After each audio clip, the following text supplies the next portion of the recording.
अस्सलाम वालेकुम students, welcome करता हूं आज की केमिस्ट्री की क्लास के अंदर। हम इस वक्त ई कैट सेशन जो है वो ऑनगोइंग रखे पे हैं और हमारी पूरी कोशिश है कि हम आपको मैक्सिमम लेवल पर हेल्प कर सकें। पूरी तरीके से हेल्प करेंगे, आपकी 100% तैयारी करवाएंगे इस पूरे सेशन के अंदर। दोनों बुक्स पार्ट 1 पार्ट 2 की बुक्स हम रिवाइज भी करवाएंगे, उसका टेस्ट भी होगा और आप लोगों को तरीके से प्रैक्टिस भी करवाई जाएगी। अगर हम जो है, क्योंकि टाइम जो है हमारे पास ऑलरेडी शॉर्ट है, तो हम बिना इसको ज़ाया किए फ़ौरन से जो है अपने टॉपिक पे आ जाते हैं। जो हम पढ़ रहे हैं, जो चीज़ हम डिस्कस कर रहे हैं, उस पर आ जाते हैं। बेसिकली तौर पे लास्ट टाइम मैंने जो है एंड किया था कहाँ पर थी, मॉलिक्यूल के ऊपर, और मैंने आप लोगों को मॉलिक्यूल समझा दिया था। मॉलिक्यूल समझाने के बाद आज हम मूव करेंगे टुवर्ड्स आयन। हमारा आज का टारगेट है, हम चैप्टर 1 क्लोज करेंगे और उसका टेस्ट भी आज ही होगा। जो कल मैंने आप लोगों को एमसीक्यूज डिस्प्ले किए थे, मैं साथ साथ जैसे जैसे वो टॉपिक्स में आएगा, ठीक है, मैं आप लोगों को बताता रहूंगा, ठीक है, उस हवाले से आपको गाइड करता रहूंगा। सो आपने करना ये है कि आपके पास बुक आपकी होनी चाहिए, टेक्स्ट बुक जो है आपकी, ठीक है, वो होनी चाहिए। आपके पास हाईलाइटर होना चाहिए ताकि आप किसी एक पॉइंट को जो मैं मेंशन करूं उसको आप हाईलाइट कर सकें। आपके पास एक नोटबुक होनी चाहिए और पेन होना चाहिए जिसपे आप पॉइंट्स को मेंशन करते जाएंगे, ठीक है जी। इस तरीके से आपकी तैयारी होगी। मैं आपको बताऊं कि आप इस पर सर से भी पूछ रहे थे कि नोट्स के बारे में बता दें, तो मैं आपको कहूंगा कि टेक्स्ट बुक जो है ई कैट के लिए सबसे बेस्ट बुक होती है और टेक्स्ट बुक जो है सबसे बेस्ट नोट्स होते हैं, क्योंकि ई कैट के अंदर जो भी एमसीक्यू आता है उसकी एग्जैक्ट स्टेटमेंट जो है वो बुक की स्टेटमेंट को उठा के वो देता है, वहां से उसको जो है वो थोड़ा सा मोल्ड करके या एग्जैक्टली उसको उठा के देता है और वहीं से एमसीक्यूज बनते हैं, ठीक है जी। सो आप लोगों को जो चीज फॉलो करनी है, जिसको आपने रीड करना है, थॉरली रीड करना है, क्योंकि उसको थॉरली रीड करेंगे तो आपको समझ आएगी और आपको कॉन्सेप्ट क्लियर होगा। टेक्स्ट बुक को आप थॉरली पढ़ेंगे, उसके थ्रू ही आपको एमसीक्यूज जो है वो मिल पाएंगे और उसको जो है आप हल कर पाएंगे, ठीक है जी। सो आपने ये जहन रखना है कि आपके पास जो बेस्ट बुक है वो टेक्स्ट बुक है और टेक्स्ट बुक को ही आप फॉलो करेंगे। जल्दी से जो है अपने लेक्चर को मैं स्टार्ट करना चाहूंगा और हम पढ़ते हैं। लास्ट टाइम हमने मॉलिक्यूल को डिस्कस किया था। देखो, हम इतनी डिटेल में नहीं जाएंगे क्योंकि हम इस वक्त जो है कोई लॉन्ग क्वेश्चन पे नोट मेंशन नहीं कर रहे, हम नोट मेंशन नहीं कर रहे या किसी शॉर्ट क्वेश्चन का आंसर नहीं ढूंढ रहे। हमें एमसीक्यू को सॉल्व करना है, तो उसके लिए हमें जैसे मेजर कॉन्सेप्ट और बेसिक चीजें जो कि मोटी मोटी चीजें होती है किसी टॉपिक में, सिर्फ वो रीड आउट करनी है, यानी वो हमने समझनी है, उसके बारे में हमें कॉन्सेप्ट क्लियर करना है, ठीक है जी।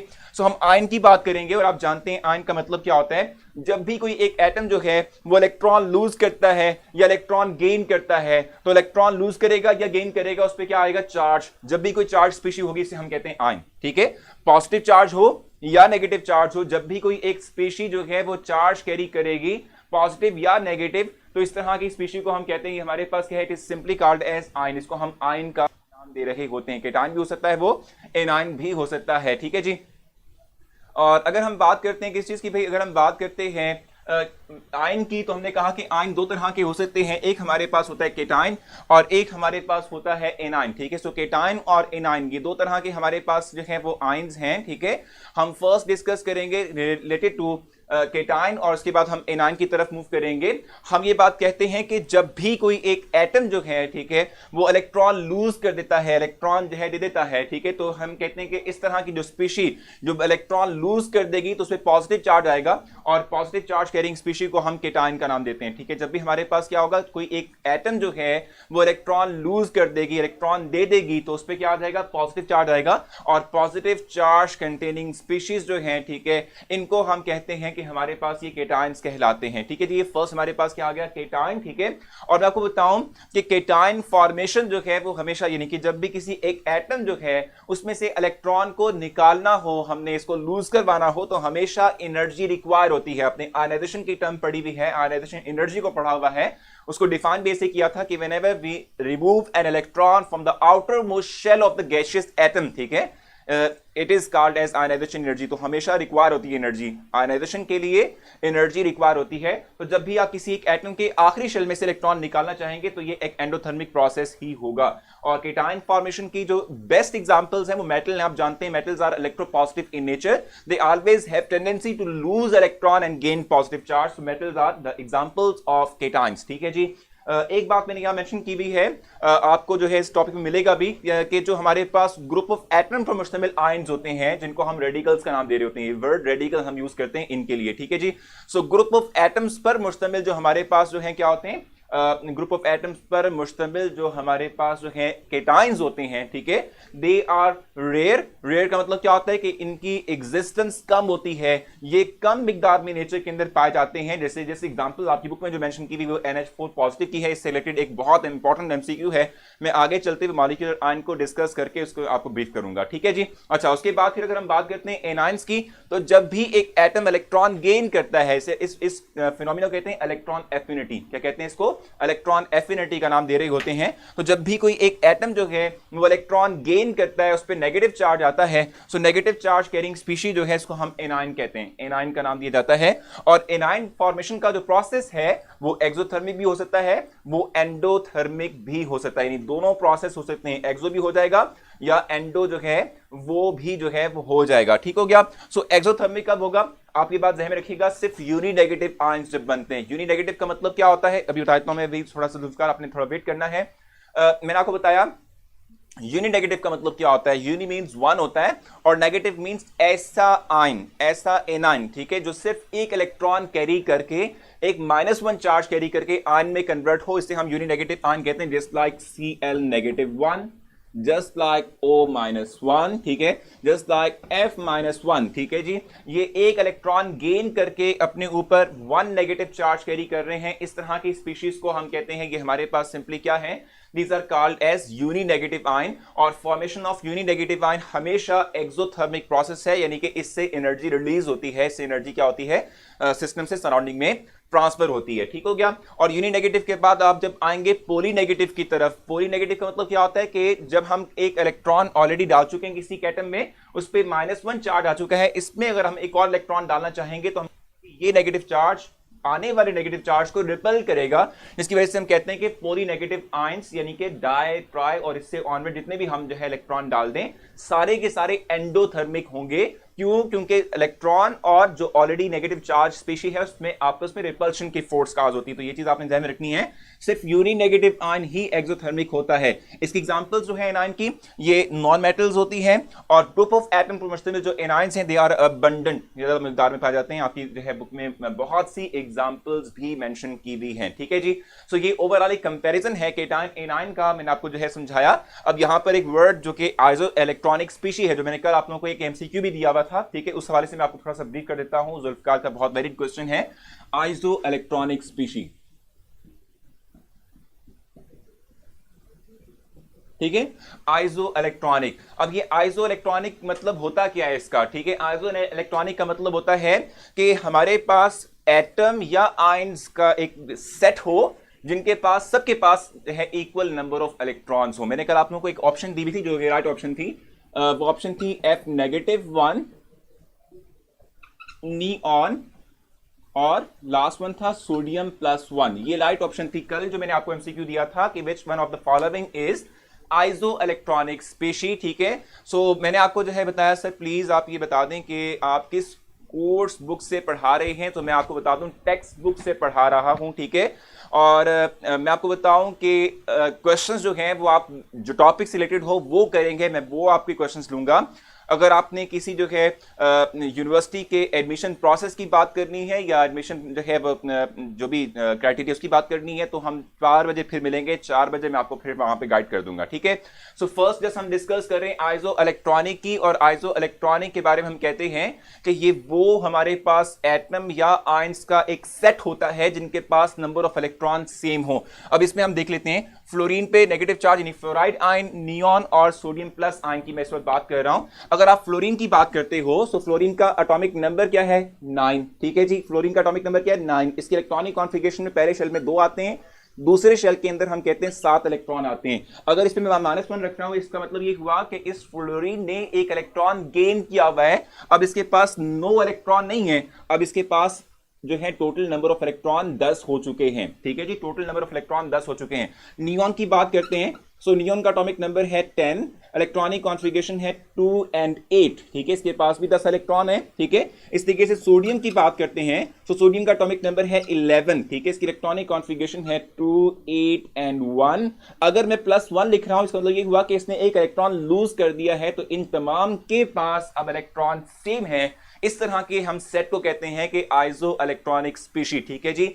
वो सेट जिसमें के एटम या आयन होंगे लेकिन उन तमाम के अंदर नंबर ऑफ इलेक्ट्रॉन सेम होंगे, इसे हम आइसो इलेक्ट्रॉनिक स्पीशी का नाम देते हैं। विच हैव सेम चार्ज, बिल्कुल एग्जैक्टली निहाल जो भी आप नहाल जो भी आपका नाम है, एग्जैक्टली नहीं मैं प्रोनाउंस कर पा रहा, ठीक है। सो इन तमाम के अंदर नंबर ऑफ इलेक्ट्रॉन सेम है, इसलिए हम इनको आइसो इलेक्ट्रॉनिक स्पीशी कहते हैं। सो यहां से जो आपने इस टॉपिक से जो चीज लर्न करनी है फॉर एमसीक्यू, एक तो ये कि केटाइन फॉर्मेशन हमेशा एंडोथर्मिक प्रोसेस है, ठीक है। और उसके बाद जो चीज यहां से आपने एनाइन से गेट करनी है वो यूनी नेगेटिव आयन फॉर्मेशन हमेशा क्या होती है, एक्सोथर्मिक होती है। पॉली नेगेटिव आयन फॉर्मेशन हमेशा एंडोथर्मिक होती है, ठीक है जी। ये एक चीज आपने ध्यान में रखनी है। और उसके बाद आइसो इलेक्ट्रॉनिक स्पीशी के बारे में आपको पता होना चाहिए कि आइसो इलेक्ट्रॉनिक का मतलब क्या होता है, कि वो एटम या आयंस का सेट जिसमें नंबर ऑफ इलेक्ट्रॉन सेम होंगे, ठीक है जी। सो ये चीज हमने जो है आयन के थ्रू देखनी थी। और उसके बाद हम आगे चलते हैं। अब मैं आप लोगों को समझाऊंगा मॉलिक्यूलर आयन, ठीक है। मॉलिक्यूलर आयन जो है उस हवाले से जो है मैं आपको बताता हूं। सो मॉलिक्यूलर आयन को डिस्कस करके मैंने आपको कहा था कि मैं NH4 पॉजिटिव के हवाले से एक बड़ा इंटरेस्टिंग सा एमसीक्यू बनता है, वो भी आपसे डिस्कस करूंगा, जो कि जो है रिपीट होता है, काफी दफा आ चुका है, सो बड़ा इंपॉर्टेंट भी है, सो वो भी हमने देखना है।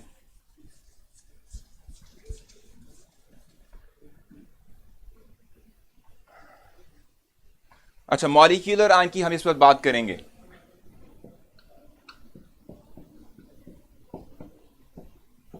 अगर हम मॉलिक्यूलर आयन की बात करते हैं तो ये बिल्कुल वही डेफिनेशन है इसकी जो कि हमने अभी आयन के हवाले से पढ़ी थी, कि जब भी कोई एक मॉलिक्यूल जो है वो इलेक्ट्रॉन लूज करेगा या इलेक्ट्रॉन गेन करेगा तो वो चार्ज कैरी करेगा, ठीक है। जब भी एक मॉलिक्यूल पे चार्ज होगा, ठीक है, इस तरह की स्पीशी को हम कहते हैं मॉलिक्यूलर आयन, ठीक है। मॉलिक्यूलर आयन जो है इसे हम कहते हैं जब भी एक मॉलिक्यूल इलेक्ट्रॉन लूज करता है या इलेक्ट्रॉन गेन करता है, तो इन दोनों सूरत में हम कहते हैं कि उस पर चार्ज आता है। चार्ज कैरिंग मॉलिक्यूल को हम मॉलिक्यूलर आयन कहते हैं। और सिमिलर वे के अंदर जैसे अभी हमने आयन की बात की थी, मॉलिक्यूलर आयन भी केटानिक मॉलिक्यूलर आयन भी हो सकते हैं, एनानिक भी हो सकते हैं, डिपेंडिंग अपॉन देयर चार्ज। अगर कोई एक मॉलिक्यूल जो है वो पॉजिटिव चार्ज कैरी करता है तो इसे हम कहते हैं केटानिक मॉलिक्यूलर चार्ज, ठीक है। और अगर एक मॉलिक्यूल नेगेटिव चार्ज कैरी करता है तो हम कहते हैं कि भाई एनानिक मॉलिक्यूलर चार्ज है, एनानिक मॉलिक्यूलर आयन ये कहलाएगा, ठीक है जी। तो हमने कहा कि दो तरह के होते हैं, बहुत डिटेल में नहीं जाएंगे, सिंपल सिंपल पढ़ेंगे। केटानिक मॉलिक्यूलर आयन और anionic molecular ion.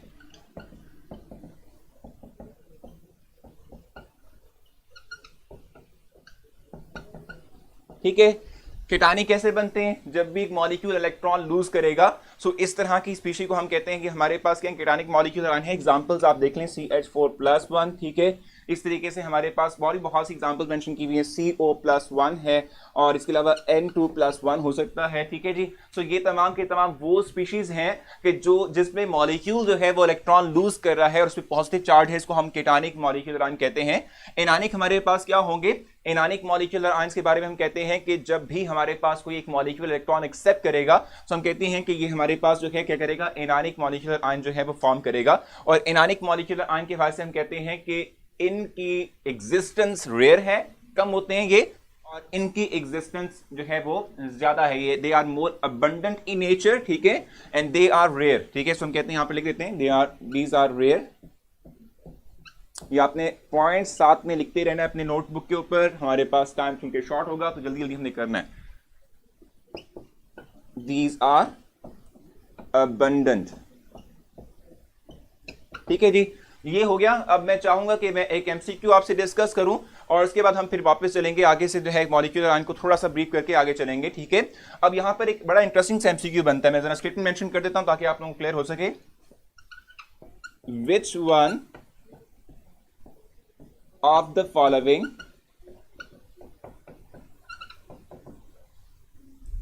is not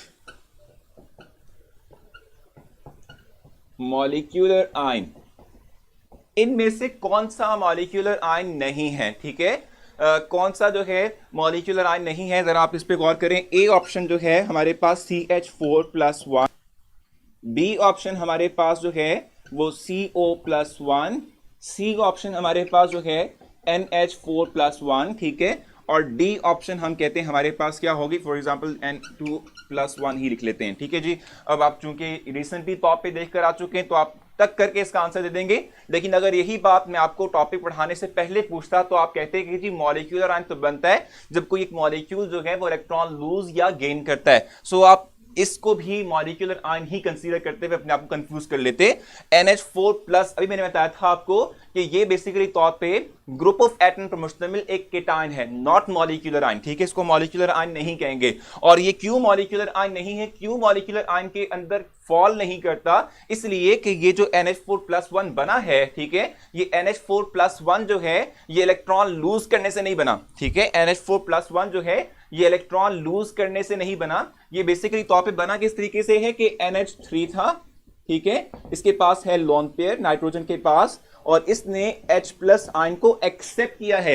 ये चूंकि H+ आयन इसने एक्सेप्ट किया है इसलिए इसके ऊपर as a whole +1 charge create हुआ, इसलिए हम कहते हैं कि ये एक मॉलिक्यूलर आयन स्पीशी नहीं है, it is just a cation. इसको जस्ट हम केटायन का नाम देंगे, ये एक केटायन है, ग्रुप ऑफ एटम पर मुश्तमिल एक केटायन है, ठीक है जी। सो ये बेसिक तौर पे राइट ऑप्शन होगा, बाकी सारे के सारे मॉलिक्यूलर आयन हैं, ठीक है। और मॉलिक्यूलर आयन बनते किस तरीके से, आपने इस चीज को अंडरलाइन भी करना है अपनी बुक के ऊपर। मॉलिक्यूलर आयन जो है इसको हम बना सकते हैं किस तरीके से, हाई एनर्जी इलेक्ट्रॉन बीम को पास करते हुए किसी गैस में से, या हम अल्फा पार्टिकल्स को पास करते हुए जो है हम क्या कर सकते हैं, केटायनिक मॉलिक्यूलर आयन बना सकते हैं, यानी मॉलिक्यूलर आयन फॉर्म कर सकते हैं, या एक्स-रेज जो हैं, ठीक है, इनको किसी गैस में से पास करने से, इन तीनों तरह से हम क्या करते हैं कि मॉलिक्यूलर आयन बन सकते हैं। तो आपसे एक और क्वेश्चन पूछा जा सकता है कि by which method we prepare molecular ions. Option आपको प्रोवाइड कर दी जाए, ए है अल्फा पार्टिकल्स, बी है एक्स-रेज, तीसरा आपको कह दिया जाए इलेक्ट्रॉन बीम, और चौथा आपको ऑप्शन दिया जाए ऑल ऑफ दीज। तो all of these is the right option कि इन तमाम मेथड से हम मॉलिक्यूलर आयन बना सकते हैं, मॉलिक्यूलर आयंस को फॉर्म कर सकते हैं, ठीक है जी। सो ये हमारे पास मॉलिक्यूलर आयन के हवाले से थोड़ा सा ब्रीफ इंट्रोडक्शन था। सर एक्सप्लेन लेस करें, सिलेबस कंप्लीट करना है एग्जैक्टली टॉपिक में, मैं बहुत शॉर्ट लेके चल रहा हूं क्योंकि एमसीक्यूज को डिस्कस करना है, सो इसको भी लेके चलना पड़ेगा, ठीक है जी। सो आगे चलेंगे और नेक्स्ट हमारे पास जो है रिलेटिव एटॉमिक मास है, इसको थोड़ा सा ब्रीफ करते हैं और फिर हम आगे चलेंगे। अच्छा, रिलेटिव एटॉमिक मास,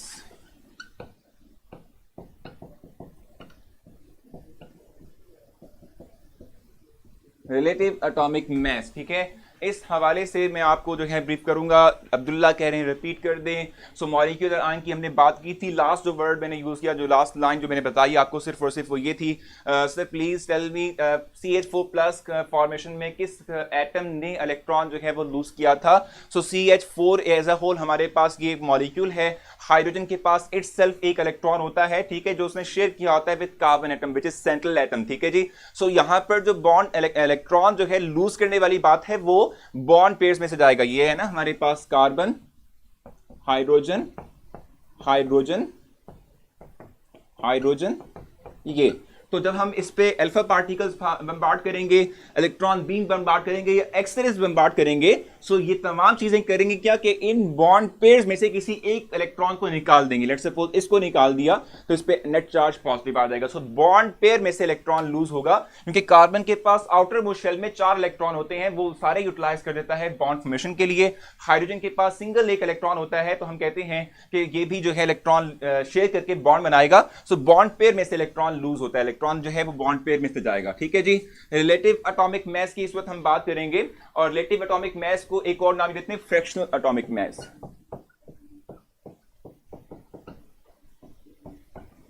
फ्रैक्शनल एटॉमिक मास, इसी को ही हम कहते हैं एवरेज एटॉमिक मास भी कह देते हैं,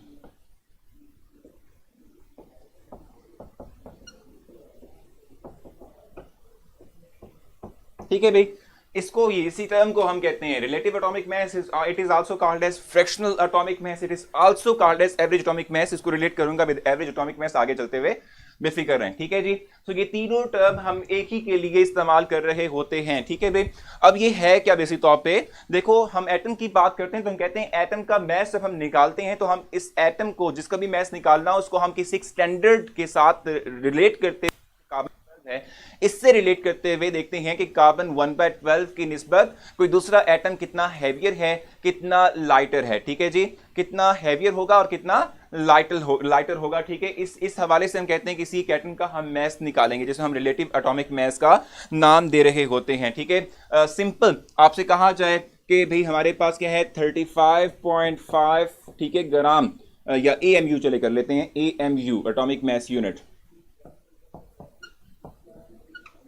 इज कॉल्ड आपको ए ऑप्शन प्रोवाइड कर दी जाए रिलेटिव एटॉमिक मैस। ठीक है, बी ऑप्शन आपको प्रोवाइड कर दी जाए क्या भाई fractional atomic mass, C option आपको प्रोवाइड कर दी जाए एवरेज एटॉमिक मैस, और डी ऑप्शन प्रोवाइड कर दी जाए ऑल ऑफ दीज।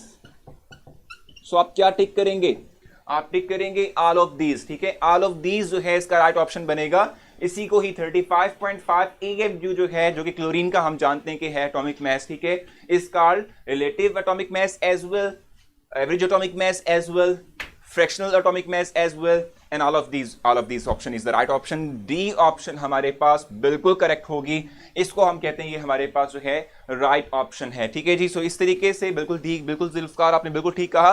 सो इस मेथड के थ्रू जो है आपने एसेस करना है, आपने अपने जो है हर एक ऑप्शन को एलिमिनेट करना है कि ये ऑप्शन नहीं हो सकती, ये ऑप्शन नहीं हो सकती, ये ऑप्शन नहीं हो सकती, जो राइट ऑप्शन है उस पर आपने आना है। ठीक है जी, सो हर एक को क्रिटिकली एनालाइज करके फिर उसके बाद आपने जो है टिक करना है। अगर आप पहली ऑप्शन देखें रिलेटिव एटॉमिक मैस लिखा हुआ है, आपको अंदाजा होगा कि जी फ्रैक्शन में है, सो ये रिलेटिव ही होगी, सो आप इसको टिक कर देंगे, ये गलत हो जाएगा।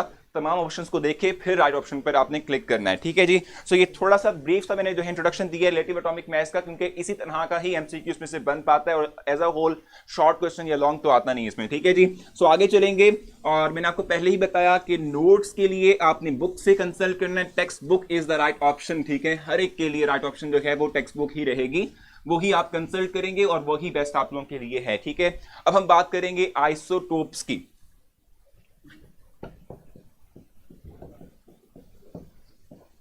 आइसोटोप्स की हम बात करेंगे। अच्छा, ये आइसोटोप्स होते क्या है, हमें पता होना चाहिए कि आइसोटोप बेसिक तौर पे हैं क्या, क्योंकि आप अर्ली जो है क्लासेस से पढ़कर आ रहे हैं। आइसोटोप का मतलब क्या होता है, हम कहते हैं कि एक एलिमेंट है, ठीक है, जिसमें के एटम्स, आप जानते हैं एलिमेंट का मतलब क्या होता है, एलिमेंट का मतलब होता है सेम टाइप ऑफ एटम्स जो हैं, ठीक है, इनका कॉम्बिनेशन, इसको हम एलिमेंट कह रहे होते हैं। ठीक है भाई, हम ये बात कह रहे हैं कि सेम टाइप ऑफ एटम्स जो हैं इनका कॉम्बिनेशन, इसको हम कहते हैं ये एलिमेंट है। उमर बहुत बहुत शुक्रिया, मैं आपके कमेंट्स को नहीं पढ़ पाऊंगा क्योंकि बहुत स्पीड हमने चलना है, क्योंकि आप जानते हैं फास्ट ट्रैक होता है ईकेट। ठीक है, सो हम कह रहे थे कि सेम टाइप ऑफ एटम्स का कॉम्बिनेशन एलिमेंट कहलाता है। अगर किसी एलिमेंट के अंदर जो एटम्स मौजूद हैं, ठीक है, अगर ये एटम्स जो हैं, ठीक है, इनका एटॉमिक नंबर तो सेम हो, इनका एटॉमिक मैस चेंज हो जाए, तो इन्हें हम एक दूसरे के आइसोटोप्स कहते हैं। फॉर एग्जांपल हाइड्रोजन 1 2 3, ये तीनों देख लो, इन तमाम का एटॉमिक नंबर नीचे जो मेंशन किया हुआ है ये नंबर है एटॉमिक नंबर। ठीक है, और 1 2 3 जो ऊपर मेंशन किया हुआ है ये एटॉमिक मैस को रिफ्लेक्ट करता है। ठीक है, सो हम कहते हैं कि ये हमारे पास क्या होगा, ये एटॉमिक मैस है। सो आप देख सकते हैं इन तमाम के अंदर एटॉमिक नंबर सेम है, एटॉमिक मैस वेरी करता है, इन्हें हम आइसोटोप्स का नाम देंगे। ठीक है जी, अब यहां पर आइसोटोप की जो टॉपिक है, इसमें जो ईकेट में आने वाले क्वेश्चंस होते हैं, इसको कहते हैं पेट इंफॉर्मेशन जो है वो क्वेश्चन, यानी कि आपको एक इंफॉर्मेशन जो है वो प्रोवाइड कर दी गई है और जो है वो आपने एग्जैक्टली तौर पे जो है याद रखना है कि कितने कितने जो है आइसोटोप्स हैं किसी एक एटम के। ठीक है, और आइसोटोप्स की हम जहां तक बात करते हैं तो हम कहते हैं कि आइसोटोप्स जो हैं, चूंकि इनमें एटॉमिक नंबर सेम है, एटॉमिक मैस जो है ये वेरी करता है और एटॉमिक नंबर के ऊपर डिपेंड करती केमिकल प्रॉपर्टीज, तो इनकी केमिकल प्रॉपर्टीज जो हैं वो सेम रहेंगी।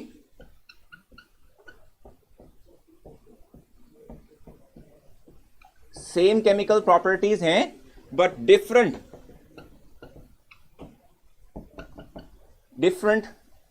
फिजिकल प्रॉपर्टीज, क्योंकि फिजिकल प्रॉपर्टीज जो हैं it always depends upon the mass of the atom. ठीक है, मैस पे डिपेंड करती हैं, चूंकि इनका मैस वेरी करता है तो डिफरेंट फिजिकल प्रॉपर्टीज होंगी। एटॉमिक नंबर सेम है तो हम कहते हैं केमिकल प्रॉपर्टीज इनकी सेम रहेंगी। ठीक है जी, सो ये इंफॉर्मेशन आपने देखी यहां पर। ठीक है, और उसके बाद मैंने आपको कहा कि इसमें पेट इंफॉर्मेशन है जो कि आपने अंडरलाइन करना है, ठीक है। आप अंडरलाइन करेंगे इस इंफॉर्मेशन को, और वो अंडरलाइन इंफॉर्मेशन हमारे पास क्या है कि कोई स्पेसिफिक एलिमेंट कितने नंबर ऑफ आइसोटोप्स कैरी करता है, ठीक है। सो इसकी लास्ट लाइन है इस टॉपिक की कि ऑक्सीजन जो है वो 3, निकल जो है वो 5, ठीक है। इस तरीके से जो है कैल्शियम है जो है वो 6, प्लैटिनम 6, ठीक है, कैडमियम 9 और टिन जो है वो 11 आइसोटोप्स कैरी करेगा। सो क्वेश्चन यहां पर आ सकता है कि विच one of the following will have maximum number of isotopes, ठीक है। क्वेश्चन आएगा विच one of the following will have maximum isotopes, ठीक है। ऑप्शन ए है ऑक्सीजन, बी है प्लैटिनम, ठीक है, सी ऑप्शन आपके पास आती है टिन, ठीक है, TI, ठीक हो गया। और डी ऑप्शन बेसिक तौर पे हमारे पास इन तीन बेसिक तौर पे SN होती है, SN ये टाइटेनियम मैंने कर दिया, SN इज टिन, ठीक है जी। और डी ऑप्शन आपके पास none of these। सो मैंने सिंबॉलिकली मेंशन किया, टिन को आपने कंफ्यूज इसको बिल्कुल नहीं करना, ठीक है, बिल्कुल भी कंफ्यूज नहीं करना। सिंबल जो हमारा होता है टिन का वो बेसिक तौर पे SN होता है, ठीक है। सो ऑक्सीजन, प्लैटिनम, टिन या नन ऑफ दीज, ठीक है। आप जानते हैं ऑक्सीजन के 3 होते हैं, प्लैटिनम के जो हैं वो कितने होते हैं भी हमारे पास 6 होते हैं, ठीक है। टिन के हमारे पास 11 होते हैं और नन ऑफ दीज ऑप्शन तो आ ही नहीं सकता। सो इनमें से सबसे बेस्ट जो हमारे पास जो राइट ऑप्शन बनेगा वो सी ऑप्शन है जो कि टिन है, ठीक है। सो आपने ये जो पेट इंफॉर्मेशन रखने वाले जो MCQs हैं इनको आप इस तरीके से सॉल्व करेंगे। आपको जो है ये जो लास्ट लाइन में आपको बताया कि आप अंडरलाइन करेंगे कि ऑक्सीजन के पास 3 है, कार्बन के पास 3 होते हैं, निकल के पास 5 हैं, कैल्शियम के पास 6 हैं, प्लैटिनम के पास 6 हैं, और इसी तरीके से हम कहते हैं कि हमारे पास कैडमियम के पास जो है वो 9 है और टिन के पास 11 है। सर MCQ की स्टेटमेंट बताने के बाद राइट का क्या करें, टाइम वेस्ट होता है अच्छी जो है आप लोग इन्फॉर्मेशन प्रोवाइड करते हैं मुझे। सो इस तरीके के MCQs बनेंगे, ठीक है।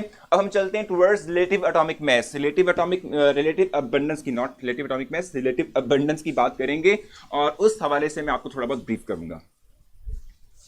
अच्छा, यहां पर ना इसी टॉपिक के अंदर आपको प्रोवाइड की गई है इंफॉर्मेशन कि कौन से आइसोटोप्स ज्यादा अबंडेंट होते हैं, कौन से आइसोटोप्स जो है उनकी अबंडेंस कम होती है, यानी कि हम कहते हैं कि कम नेचर में पाए जाते हैं, ठीक है जी। सो यहां पर अगर हम देखें तो टोटल नंबर ऑफ आइसोटोप्स जो कि आपने याद रखना है वो 280 है। नेचुरल अकरिंग की बात कर रहा हूं, नेचुरल अकरिंग की बात कर रहा हूं।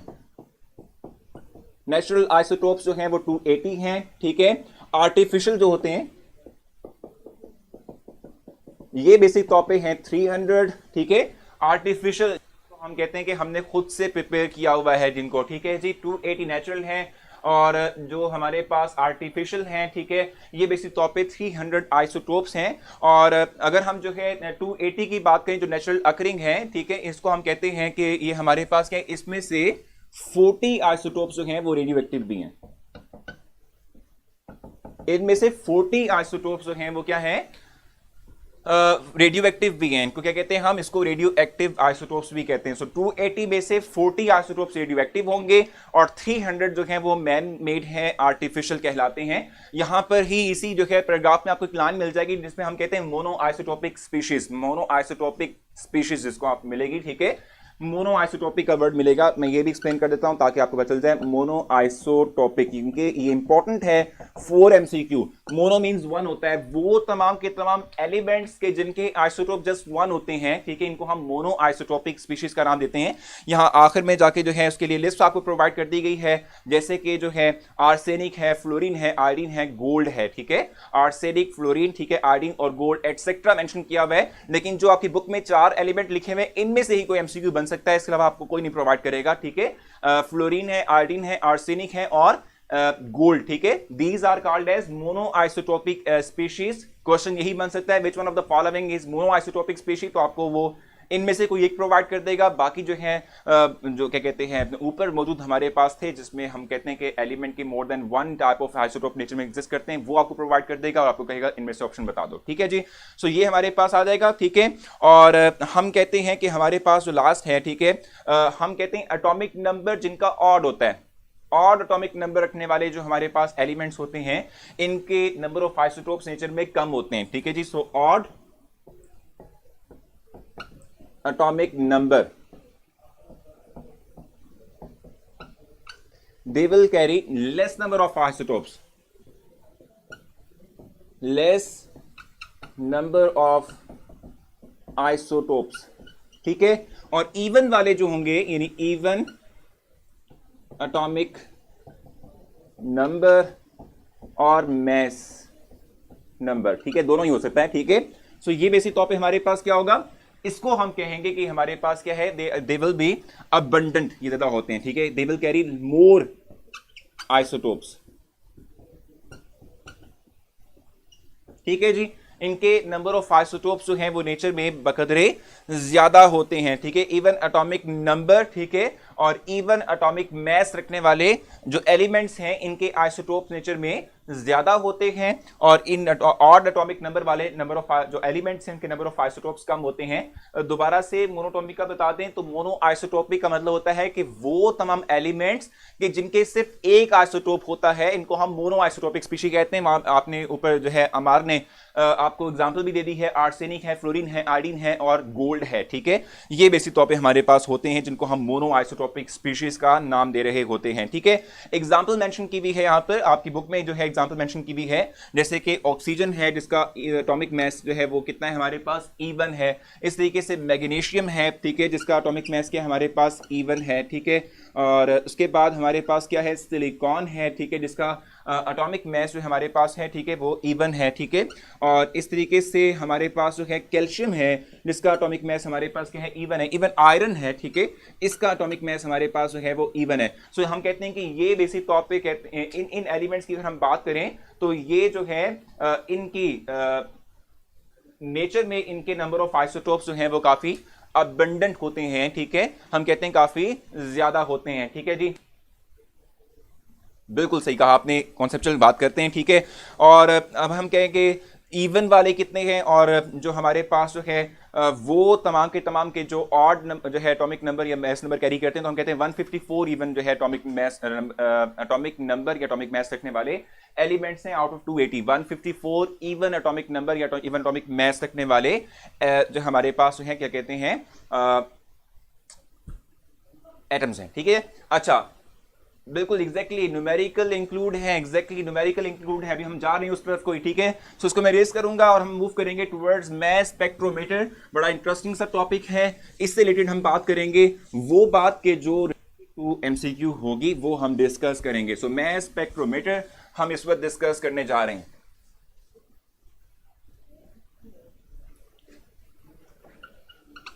मैस स्पेक्ट्रोमीटर, इसकी हम डिस्कशन करेंगे। मैस स्पेक्ट्रोमीटर बेसिक तौर पे क्या है, हम ये बात ऑलरेडी जानते हैं कि ये वो आइसोटोप ये वो इंस्ट्रूमेंट है, ठीक है, कि जिसके हवाले से हम कहते हैं कि जो हमें एग्जैक्ट नंबर ऑफ आइसोटोप जो किसी एक एलिमेंट में मौजूद हैं वो बताता है, और इसके साथ साथ हर एक आइसोटोप की एग्जैक्ट जो एटॉमिक मैस है वो भी हमें बताएगा, उसकी रिलेटिव अबंडेंस भी बताएगा, ठीक है। इसे हम कहते हैं मैस स्पेक्ट्रोमीटर, ठीक है जी। हम कहते हैं मैस स्पेक्ट्रोमीटर एक ऐसा इंस्ट्रूमेंट जो हमें नंबर ऑफ आइसोटोप्स देगा, और इसके साथ साथ जो है हम कहते हैं कि हमारे पास और क्या देगा, ये प्रोवाइड करेगा जी, रिलेटिव अबंडेंस और एटॉमिक मैस एग्जैक्ट किसी के आइसोटोप का बताएगा। सो 126 जो है बेसिक तौर पे होगा, ठीक है। 126 हमारे पास ऑड एटॉमिक नंबर वाले एलिमेंट्स हैं, और 154 जो हैं ये इवन एटॉमिक नंबर और इवन एटॉमिक मैस वाले हैं, जो हम कहते हैं कि जो आइसोटोप्स कैरी कर रहे होते हैं, ठीक है जी। अच्छा, अब इसमें जो चीज हमने लर्न करनी है, जो चीज हमें याद होनी चाहिए, एक तो हमारे पास जो है ये हमें पता होना चाहिए कि हम इस पूरे इंस्ट्रूमेंट को इस्तेमाल जब करते हैं तो उसमें हमारे पास जो मिनिमम रेंज है, किस चीज की मिनिमम रेंज है प्रेशर की, वो हमें पता होना चाहिए। दो होती हैं टाइप भी मैस स्पेक्ट्रोमीटर की, दानियल इतना मैं डिटेल में नहीं जाऊंगा। दो टाइप्स होती है मैस स्पेक्ट्रोमीटर की, डेम्स्टर और एस्ट्रॉन मैस स्पेक्ट्रोमीटर होता है। और डेम्स्टर हम यूज करते हैं सॉलिड के लिए, और गैस और लिक्विड हमारे पास जो है सैंपल्स होंगे उनके लिए हम एस्ट्रॉन मैस स्पेक्ट्रोमीटर का इस्तेमाल करते हैं, ठीक है। ये आपको पता होना चाहिए। बाकी इसमें जो हम प्रेशर रेशो जो है प्रेशर कंडीशन अप्लाई करते हैं इस पूरे इंस्ट्रूमेंट को रन करने के लिए, बेसिक तौर पर हमारे पास कितनी होती है, it is around 10⁻⁻6 to 10⁻⁷ torr, ठीक है जी। ये आपको पता होना चाहिए। और इसको जो है आप हाईलाइट भी करेंगे, ठीक है जी। सो 10⁻⁻6 टू 10⁻⁷ टॉर जो है ये हम कहते हैं कि इसमें जो है वो प्रेशर अप्लाई होगा, ठीक है। और इसके थ्रू हमने करना क्या था, रिलेटिव अबंडेंस निकालनी थी।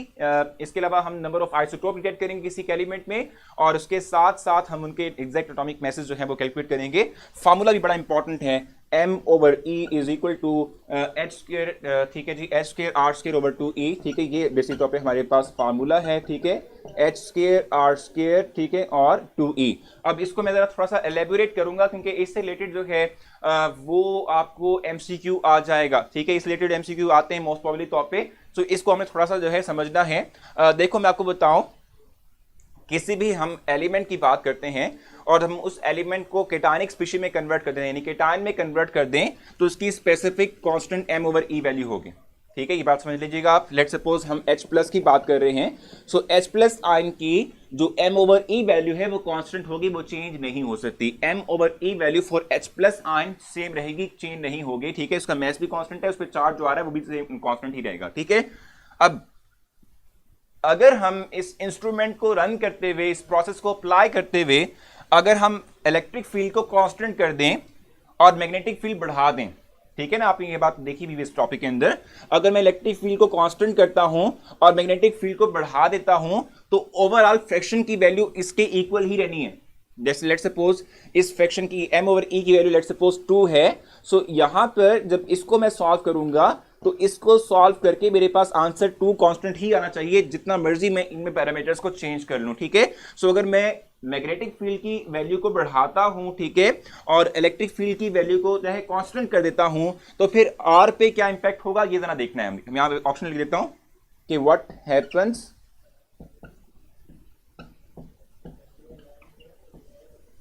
when H increase, E remain constant। ये क्वेश्चन हमारे पास है MCQ फॉर्म के अंदर। ए ऑप्शन है R इंक्रीज, बी ऑप्शन है R डिक्रीज, ये जरा देख लीजिएगा। सी ऑप्शन है remain same,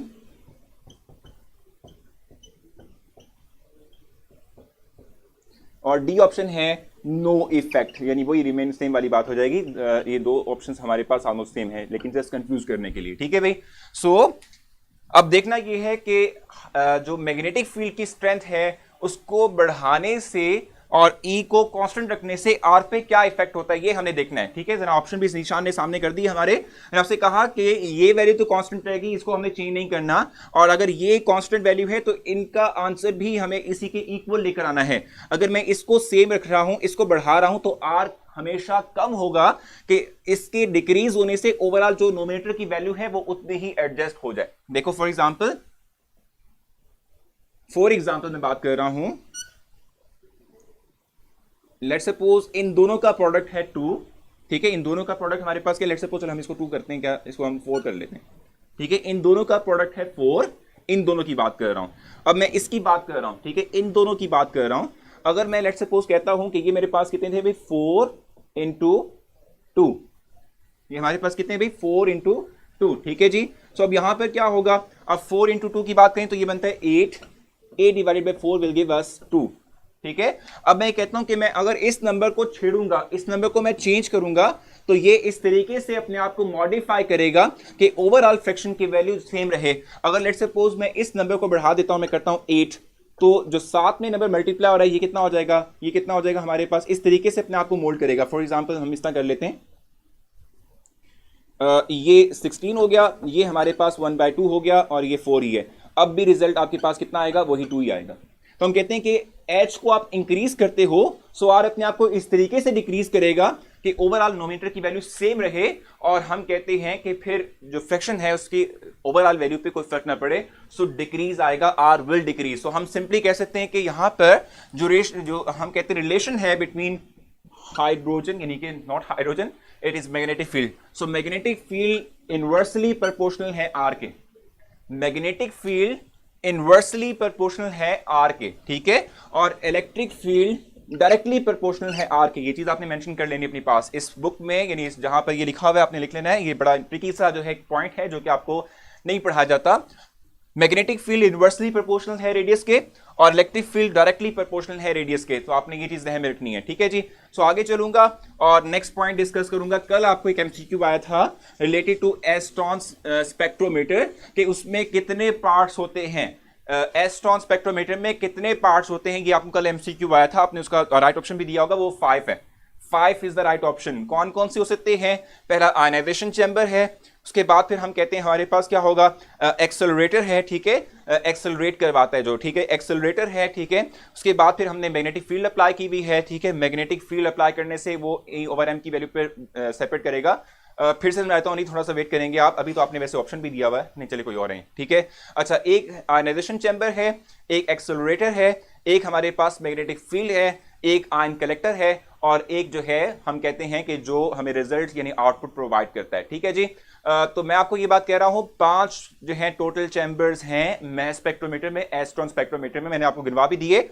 ionization chamber, accelerator जो हमने इलेक्ट्रिक फील्ड अप्लाई की हुई जिससे वो एक्सेलरेट करता है, मैग्नेटिक फील्ड जिसको हम सेपरेटर का नाम देते हैं, आयन कलेक्टर और लास्ट में हम कहते हैं रिजल्ट ड्रॉ करने वाला जो हमारा कहते हैं कि रिजल्ट ड्रॉ करने के लिए जो हमारे पास फाइनल उसका जो है वो होता है, ठीक है जी। सो 5 टोटल जो है इसके अंदर इस इंस्ट्रूमेंट के अंदर पार्ट्स होते हैं इसके, ठीक है जी। अब फिर से इसको रिपीट कर देता हूं क्योंकि यहां पर क्वेश्चन आया कि भाई ये समझ नहीं आई, सो जल्दी से इसको रिपीट करेंगे, हम आगे चलेंगे। h²r²/2e, ठीक है। मैंने आपसे कहा कि अगर आप जो है इसको इंक्रीज कर देते हो और इसको कांस्टेंट रखोगे, इसको चेंज नहीं करना, सो आर इस तरीके से अपने आप को डिक्रीज करेगा कि ओवरऑल फ्रैक्शन वैल्यू सेम आए। सो हम कहते हैं कि मैग्नेटिक फील्ड और रेडियस आपस में इनवर्सली प्रोपोर्शनल है। और अगर हम बात करें इलेक्ट्रिक फील्ड की और रेडियस की बात करें तो ये आपस में डायरेक्टली प्रोपोर्शनल होते हैं, ठीक है जी। सो एक एमसीक्यू ये वाला मैंने आपसे डिस्कस किया, एक एमसीक्यू से पहले डिस्कस किया था जिसमें प्रेशर रेंज बताई थी मैंने आपको, और लास्ट वो जो आपको कल आया भी था कि आप जो है जब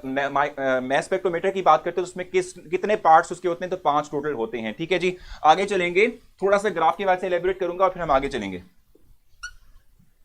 ग्राफ बनेगा कुछ इस तरीके से। अब क्वेश्चन आएगा आपको कि पीक हाइट क्या इंफॉर्मेशन प्रोवाइड करती है, ठीक है जी। इस प्लॉट के अंदर जो मैस स्पेक्ट्रोमीटर से आया, जो रिजल्ट हमारे पास फाइनल आया है, इसमें जो पीक हाइट है ये क्या इंफॉर्मेशन प्रोवाइड करेगी, तो हम कहते हैं रिलेटिव अबंडेंस। यहां पर आती है रिलेटिव अबंडेंस, ठीक है। यहां पर होता है हमारे पास मैस नंबर, जिस पॉइंट से ये पीक स्टार्ट होती है ये एग्जैक्टली उस आइसोटोप का मैस नंबर होता है। जितनी नंबर ऑफ पीक्स होती हैं ये उसके नंबर ऑफ आइसोटोप्स को शो करती है, किसी सैंपल में नंबर ऑफ आइसोटोप्स को शो करती है। और यहां पर परसेंटेज मेंशन की होती है, जितनी पीक हाइट होगी ये उसकी रिलेटिव अबंडेंस कहलाएगी, ठीक है जी। मैग्नेटिक फील्ड ही है एग्जैक्टली साथ, बिल्कुल मैग्नेटिक फील्ड है। Relative abundance peak height, peak point atomic mass को शो करेगा जिसको मैस नंबर भी कहते हैं, और नंबर ऑफ पीक्स शो करती हैं कि किसी एक सैंपल में कितने नंबर ऑफ आइसोटोप्स मौजूद हो सकते हैं। सो ये बेसिक तौर पे हमारे पास था क्या, ये बेसिक तौर पे हमारे पास था मैस स्पेक्ट्रोमीटर जिसको आपने हाईलाइट कर लिया, जिसमें पॉइंट जो थे मैंने आपको डिस्कस करवा दिए हैं, ठीक है। अब आगे चलेंगे और एवरेज एटॉमिक मैस के हवाले से जल्दी से क्वेश्चन एक लेंगे जो कल आपने सॉल्व किया था, और उसके बाद हम आगे मूव करेंगे। हमारे पास आगे बहुत से एमसीक्यू जो हैं वो मौजूद हैं जो कि हम करना चाहेंगे, ठीक है जी। नेचुरल अबंडेंस एग्जैक्टली जिसको आप रिलेटिव अबंडेंस कह रहे होते हैं। एवरेज एटॉमिक मैस की बात कर रहा हूं मैं,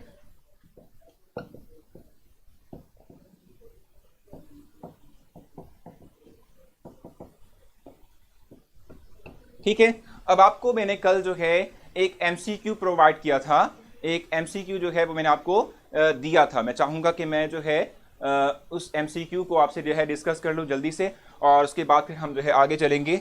स्टेटमेंट में जो है मेंशन करना चलूंगा आप लोगों के सामने, जो स्टेटमेंट मैंने आप लोगों को कल दी थी।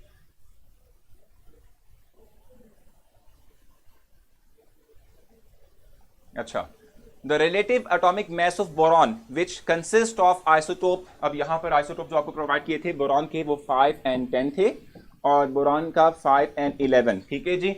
आपसे डिमांड की गई थी इनका जो है इनकी एवरेज एटॉमिक मैस कह लो या रिलेटिव एटॉमिक मैस, मैंने आपसे कहा था सेम होते हैं, वो 10.8 है बेसिक तौर पे, ठीक है, 10.8, ठीक है, एग्जैक्टली 10.8 है। What is the percentage of this one, इसकी परसेंटेज क्या है, इसकी रिलेटिव अबंडेंस क्या है। देखो अगर आप एवरेज एटॉमिक मैस की बात करते हो, ठीक है, सो आप कैसे कैलकुलेट करते हो, आप इस तरीके से कैलकुलेट करते हो कि आपका जो एक इंडिविजुअल आइसोटोप का एटॉमिक मास होता है, इसको आप उसके कॉरस्पॉन्डिंग रिलेटिव जो अबंडेंस है उससे मल्टीप्लाई करते हो, फिर प्लस का साइन, फिर सेकंड जो हमारे पास आइसोटोप होता है उसके एटॉमिक मास को उसकी रिलेटिव अबंडेंस से मल्टीप्लाई करते हो और डिवाइड कर देते हो विद 100, ठीक है। और इस तरीके से जो है आपके पास आता है एवरेज एटॉमिक मास। अब इस क्वेश्चन को सॉल्व करने का जो राइट वे था वो ये था कि आप सपोज कर लें, आपने सपोज करना है, सपोज करें कि सपोज जो B5 एंड 11 है, ठीक है, हम कहते हैं कि जी ये हमारे पास लेट सपोज जो है यानी B5 और 11 जो है ये X इसकी परसेंटेज है, ठीक है, इसकी रिलेटिव अबंडेंस X है। तो फिर हमारे पास जो दूसरा आइसोटोप होगा उसकी कितनी हो जाएगी, वो कितनी हो जानी चाहिए हमारे पास, इसके यानी इसमें से अगर हम जो है उसको निकाल दें तो 100 में से अगर मैं X निकाल दूंगा तो परसेंटेज जो बाकी बचेगी वो किसकी होगी, वो इसकी हो जाएगी। समझ आ रही ना आप लोगों को इस बात की। मैंने आपसे कहा कि चूंकि देखो इसको सॉल्व करना है, ये दो हमारे पास पॉसिबल जो है आइसोटोप्स हैं बोरॉन के जिनका रिलेटिव एटॉमिक मास है, एवरेज एटॉमिक मास इसको हम कहते हैं, वो 10.8 है। आपसे कहा गया कि इस स्पेसिफिक आइसोटोप की रिलेटिव अबंडेंस निकाल दो। सो कैसे निकालोगे, सपोज करोगे कि इसकी है X तो इसकी कितनी हो जाएगी, 100 में से माइनस कर देंगे X को, ठीक है। अब इसको हम पुट कर लेते हैं, फार्मूला हमारे पास क्या था कि इसका एटॉमिक मास 10 को इसको मल्टीप्लाई करेंगे with the abundance of this isotope, फिर प्लस का साइन, फिर इसका एटॉमिक मास है 11, इसको मल्टीप्लाई करेंगे with relative abundance of this isotope divided by 100 हो जाएगा। ये बेसिक तौर पे इक्वल होना चाहिए 10.8 के, चूंकि हमने कहा कि इसका एवरेज एटॉमिक मास गिवन है। इनको ओपन करें, सो इसको ओपन करेंगे तो हमारे पास क्या आएगा, इसको अगर आप ओपन कर लेते हैं तो हमारे पास क्या आता है भाई, 1000 माइनस 100x प्लस 11x, ठीक है, divided by 100 is equal to 10.8। इसको सिंप्लीफाई और कर सकते हैं कि आप इसको 1 में माइनस एक्स भी कर सकते हैं, 1 माइनस एक्स भी कर सकते हैं, एक ही बात है, ठीक हो गया। अच्छा, अब इसको सॉल्व कर लें। अगर आप इसको सॉल्व करते हैं तो आपके पास रिजल्ट क्या आता है, 1000 एज इट इज, ठीक है, 100x है और साथ में लिखा हुआ है प्लस 11x, तो अगर आप इसको माइनस करें तो ये बनता है माइनस 89x, ऐसे ही कुछ बचता है ना हमारे पास, ठीक है, 89x बचता है, ठीक है। और इस 100 को आप जाके वहां मल्टीप्लाई कर देंगे तो आंसर क्या आएगा, यहाँ पर आएगा 100, ये कितना आएगा भी, हमारे पास पॉइंट शिफ्ट होगा 2 डिजिट्स बाद में, तो ये बन जाएगा 1080 बच जाएगा, ठीक है, 1080 बच जाएगा। समझ आ गई आप लोगों को इस बात की, ठीक है। अब उसके बाद ये 1000 वहां चला जाएगा, अगर आप 1000 को वहां ले जाएं या इसको वहां ले जाएं और इधर ले आए, 1000 minus 1080 is equal to 89x, ठीक है भाई। और इसको आप माइनस कर लें तो आंसर क्या बचता है आपके पास, ये बचेगा अराउंड 80, ठीक है, माइनस 80 विच इज 89, ठीक है, x। और इसको आप सिंप्लीफाई करेंगे तो आपके पास रिजल्ट x की वैल्यू आ जाएगी, ठीक है, x की परसेंटेज आ जाएगी, x की वैल्यू बेसिक तौर पे आपके पास आ जाएगी, ठीक है जी। इस तरीके से आपने इसको सॉल्व करना है और इस तरीके से जो है आप सॉल्व करेंगे इसको तो आपके पास फाइनल रिजल्ट जो है वो आ जाएगा, ठीक हो गया। मैंने इसको मिस्टेक की है, यहाँ पर ये 10x है, थोड़ा सा जल्दी करने में हमें प्रॉब्लम आ रही है, तो ये हो जाएगा हमारे पास जस्ट 1x, यानी सिर्फ x रह जाएगा, ठीक है। इसको मैंने मिस्टेक कर दी थी, कर लेता हूँ, ये सिर्फ x बच चुका है, ठीक है। थोड़ा सा इसको रेस करके देख लेते हैं। सो ये x है हमारे पास, ठीक है, x एज इट इज, ये वहाँ चला जाएगा। सो 1080 में से 100 जो है 1000 माइनस कर देंगे, सो x विल बी 80, ठीक है। सो 80% हमारे पास x आ जाएगा, ठीक है जी। सो देखो मैंने आपसे कहा करना आपने क्या है, सिंपली तौर पे सपोज करना है, क्योंकि आप दो आइसोटोप ले रहे हो। सो इसको आप सपोज करोगे कि इसकी x परसेंटेज है, इसको आप कहोगे कि जब x परसेंटेज इसकी है तो 100 में से x निकाल दोगे तो इसकी परसेंटेज आ जाएगी, वैल्यू पुट करोगे फार्मूला के अंदर। सो 10 into relative abundance of this isotope plus atomic mass, फिर इसकी रिलेटिव अबंडेंस हमारे पास क्या है x, इसको सॉल्व करेंगे हम तो बचेगा 1000, 10 को 100 से मल्टीप्लाई करने 1000 आता है, 10x, ठीक है, और प्लस 11x, इसको सॉल्व करते हैं तो हमारे पास सिंपल x बच जाता है, ये 100 जाके वहां मल्टीप्लाई होगा तो बन जाएगा 1080, इसको माइनस कर दो, सो 80% आ जाएगा। सो x will be the 80% and इसकी राइट ऑप्शन हमारे पास क्या थी, ये बेसिक तौर पे 80% थी। सो मुझे उम्मीद है कि आपको ये क्लियर हो चुका होगा। सर कल फर्स्ट एमसीक्यू न्यूमेरिकल वाला सॉल्व करवा दें, यही साथ मैंने सॉल्व करवाया है, वही एमसीक्यू है जो मैंने कल आप लोगों को प्रोवाइड किया था। और ठीक है भाई, 5 पार्ट्स मैंने आपको बताया कौन कौन से हैं। इसके अंदर आयनाइजेशन आ जाती है, ठीक है, फर्स्ट आयनाइजेशन चैम्बर है, फिर एक्सेलरेटर है, फिर मैग्नेटिक फील्ड जिसको हम सेपरेटर कहते हैं, फिर आयन कलेक्टर है, और लास्ट में जो है रिजल्ट प्लॉटर जिसको हम रिजल्ट जो है वो ड्रॉ करने वाला कहते हैं। ठीक है जी। सो ये कल का जो है एमसीक्यू था, इसकी बेस पर कोई एमसीक्यू बन सकता है। आपको कोई भी आइसोटोप प्रोवाइड कर दिया जाए और कहा जाए कि एग्जैक्टली किसी एक स्पेसिफिक आइसोटोप की रिलेटिव अबंडेंस निकाल दो। ठीक है, सो इससे आगे चलेंगे हम और नेक्स्ट मूव करेंगे, और नेक्स्ट हमारे पास क्या है वो हम देख लेते हैं।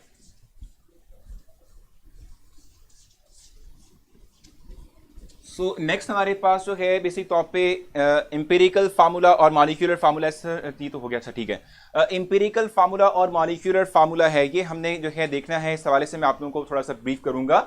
इंपेरिकल और मॉलिक्यूलर फार्मूला, इंपेरिकल और मॉलिक्यूलर फार्मूला के बारे में आप उसकी पेट डेफिनेशन तो ऑलरेडी जानते हैं। इंपेरिकल फार्मूला क्या होता है? वो फार्मूला जी, लेट हो गए हैं आप बहुत। रिलेटिव इसको आप इससे कीजिएगा कि जो है इसको मैं इसका सोल्यूशन भी आपको प्रोवाइड कर दूंगा, आप वो भी देख लीजिएगा।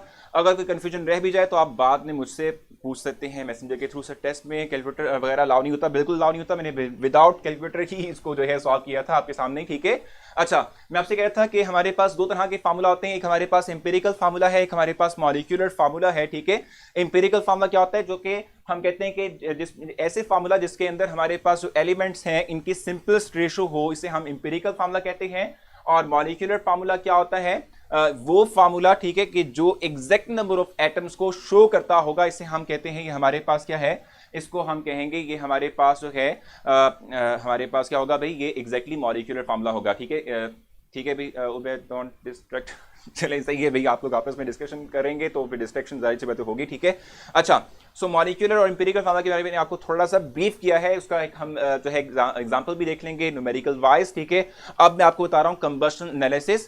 कंबशन एनालिसिस से आपको क्या इंफॉर्मेशन मिलती है?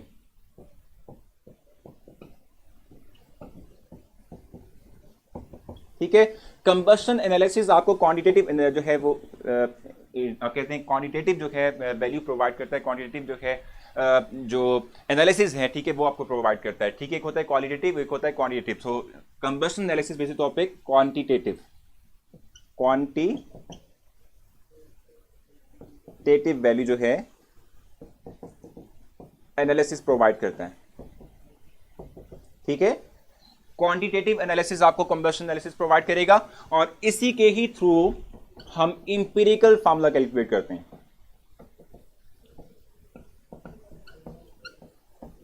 ठीक है, इसके थ्रू ही हम इंपेरिकल फार्मूला कैलकुलेट करते हैं। ठीक है जी, कंबशन एनालिसिस क्वांटिटेटिव एनालिसिस है, और इसके साथ साथ हम कहते हैं कि भी कंबशन एनालिसिस जो है वो हमें इंपेरिकल फार्मूला देता है। ठीक है, इंपेरिकल फार्मूला देता है, क्योंकि देखो जब भी आपको किसी एक कंपाउंड के अंदर एलिमेंट्स की परसेंटेज प्रोवाइड कर दी जाए, सो परसेंटेज जब एलिमेंट्स की आपके पास मौजूद होगी तो आप उसके थ्रू इंपेरिकल फार्मूला ही कैलकुलेट करते हो। क्या करते हो? इंपेरिकल फार्मूला ही कैलकुलेट करते हो। ठीक है जी, इंपेरिकल फार्मूला कैलकुलेट करोगे बाय यूजिंग द परसेंटेज। ठीक है, परसेंटेज से आप इंपेरिकल फार्मूला कैलकुलेट करोगे। ठीक हो गया, अच्छा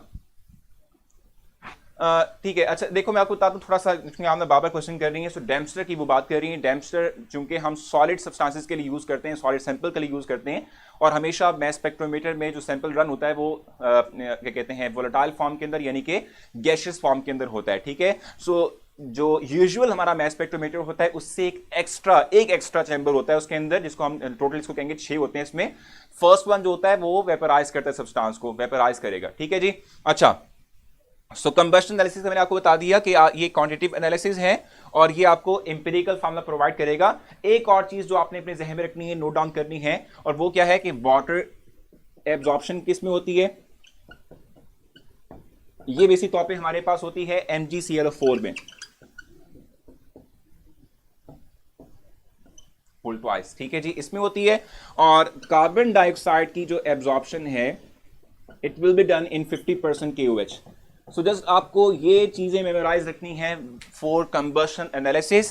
क्वांटिटेटिव एनालिसिस है, इंपेरिकल फार्मूला प्रोवाइड करेगा, और इसके साथ साथ हम कहते हैं कि वाटर एब्जॉर्प्शन होती है इसके थ्रू, और कार्बन डाइऑक्साइड एब्जॉर्प्शन होती है 50% KOH, ठीक है, इसके साथ जो है बेसिक टॉपिक होती है। सो ये इंफॉर्मेशन है रिलेटेड टू कंबशन एनालिसिस जो कि आपने अपने जहन में रखनी है, जो कि आपके पास होनी चाहिए, ठीक है, जो आपके पास क्या होगी, इंफॉर्मेशन आपके पास जो है जहन में रहनी चाहिए, ठीक हो गया।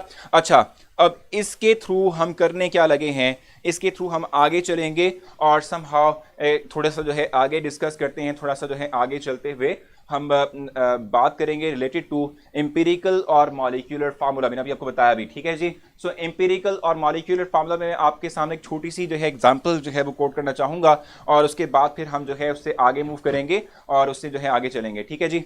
सो जल्दी से इसको मैं रेज करूंगा और एम्पिरिकल फार्मूला की एक छोटी सी एग्जांपल कोट करूंगा, उसके बाद हम आगे चलेंगे और हम मोल कॉन्सेप्ट की बात करेंगे, मोल एवोगैड्रोस नंबर और इसके साथ साथ मोलर वॉल्यूम, इसको डिस्क्राइब करेंगे।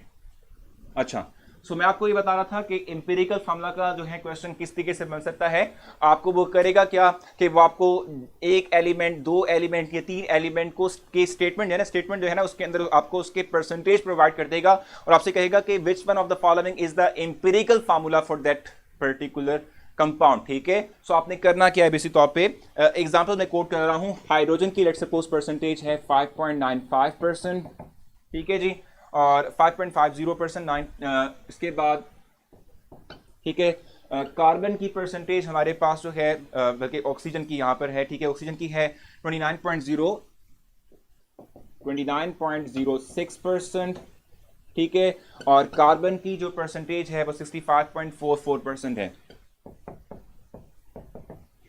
में करना है, जल्दी जल्दी करना है, ठीक है, और जल्दी जल्दी इसको कंप्लीट आउट करना है, ठीक है। तो अच्छा देखो, उम्र कैपेसिटी होती है, एब्जॉर्ब करने की कैपेसिटी होती है, इसलिए हम कहते हैं। अच्छा, न्यूमेरिकल के बारे में ही बात कर रहा हूँ, नकाल क्या क्या है, नकाल, ठीक है। तो ये बेसिक तौर पे आपको इन्फॉर्मेशन प्रोवाइड की जाएगी स्टेटमेंट के अंदर, आपसे कहा जाएगा कि परसेंटेजेस मैंने दे दी हैं, आप इससे एम्पिरिकल फार्मूला निकालें। सो आपने सिंपली करना ये है कि जो परसेंटेज है 5.50, इसको आप डिवाइड करेंगे with atomic mass which is 1.008, जिसको आप 1 भी कंसीडर कर सकते हैं, कोई ऐसी बात नहीं है, ठीक है। चलिए 1.008 ही ले लें, ठीक है। इसके थ्रू आप जो है निकालेंगे इसकी अमाउंट, ठीक है। इस तरीके से 29.06 है, ठीक है, इसको डिवाइड करेंगे विद एटॉमिक मास, इसकी भी जो है 65.544 जो है, जो भी हमारे पास है, इसको आप इसके एटॉमिक मास से डिवाइड करेंगे, ठीक है जी। करना क्या होता है, जब भी आपको स्टेटमेंट के अंदर जो है ठीक है, जब भी जो है आपको जो है स्टेटमेंट के अंदर किसी एक एलिमेंट जो है उसके आप कहते हैं कि परसेंटेजेस प्रोवाइड कर दी जाएंगी, किसी कंपाउंड में जो एलिमेंट है उसकी परसेंटेजेस प्रोवाइड कर दी जाएंगी, तो आप परसेंटेज को उस एलिमेंट के एटॉमिक मास से डिवाइड करते हुए आप क्या करोगे, नंबर ऑफ मोल्स कैलकुलेट करोगे, ठीक है। क्या करोगे आप, इसके through number of moles calculate करोगे। सो इसके थ्रू आपके पास आ जाएगा 5.45 मोल्स, ठीक है, और दूसरा 5.46 मोल्स, ठीक है, और थर्ड वन जो आपके पास वैल्यू प्रोवाइड की जाएगी आएगी जो इसके सॉल्व करने से वो आएगी अराउंड 1.82, ठीक है जी, 1.82, ठीक है। मैंने आप लोगों के लिए इस एम्पिरिकल फार्मूला के हवाले से आज के टेस्ट में एक न्यूमेरिकल वाइज जो है एक एमसीक्यू डाला हुआ है, और वो एमसीक्यू जो है आपको इस तरीके का प्रोवाइड किया जाएगा कि जिसमें आप कैलकुलेटर का इस्तेमाल ना करें, आपको आसानी से सॉल्व हो सके। तो आप बेफिक्र रहें कि मैंने आपके लिए यहाँ पर जो एग्जांपल कोट की है ये आपकी बुक की ही एग्जांपल है, जो मैं आपको सिर्फ सिखा रहा हूँ, सिर्फ समझाने के लिए। जो आपको जो है स्टेटमेंट आएगी उसमें जो आपको वैल्यू प्रोवाइड की जाएगी वो ऐसी होंगी कि जिसको आप बाय हैंड जो है वो सॉल्व कर सकें विदाउट कैलकुलेटर। आपके पास आज का क्वेश्चन भी है, ठीक है। अब करना क्या है, जो आपके पास मोल्स आएंगे स्पेसिफिक एलिमेंट्स के, इनको आप रेशो में लिखेंगे। लेट्स सपोज कार्बन है, फिर ऑक्सीजन है, फिर लेट्स सपोज हाइड्रोजन है, ठीक है। अब इनकी मोल रेशो लिखेंगे 5.45, ठीक है। उसके बाद फिर हमारे पास ऑक्सीजन की रेशो है विच इज कार्बन की कितनी आई, ये आ रही है 1.82, ठीक है, 5.46 और 5.45। अब जो भी सबसे लेस मोल्स होंगे उसको आप सबसे डिवाइड कर दोगे, 1.82 है, 1.2 है, 1.82 है। इससे आपके पास जो फाइनल रिजल्ट आएगा वो क्या होगा, 1:3:3, and the empirical formula is C3H3O, ठीक है। इस तरीके से आप एम्पिरिकल फार्मूला के हवाले से टिक करोगे, ठीक है। और मैं आपको बता रहा हूं कि जो है जो भी आपको वैल्यूज़ प्रोवाइड की जाएंगी परसेंटेज की फॉर्म के अंदर, ठीक है, वो जो है आपने करना नहीं, वो आपको जो है इस तरह की प्रोवाइड की जाएंगी कि जो आप विदाउट कैलकुलेटर जो है आप सॉल्व कर सकें। आज के मेरे टेस्ट के अंदर भी एक एमसीक्यू से रिलेटेड है जिसमें कि आप देखेंगे कि विदाउट कैलकुलेटर आप बासानी उसको सॉल्व कर लेंगे। सो आपको टेंशन लेने की जरूरत नहीं, कैलकुलेटर के बिना पर हो जाएगा। ये जो मेरे एग्जाम्पल कोड की, ये आपकी बुक की एग्जाम्पल थी जो मैंने आपको जस्ट कोड की समझाने के लिए कि किस तरीके से आपने इसको सॉल्व करना है। ठीक है जी, ठीक है। सो ये बिल्कुल एग्जैक्टली इंपॉर्टेंट है, ये इस तरह के क्वेश्चंस एग्जैक्टली तौर पे जो है वो इंपॉर्टेंट है। मैं कॉन्सेप्ट ऑफ मोल की तरफ जाऊंगा और उसको ही रिलेट करूंगा with molar volume and Avogadro's number.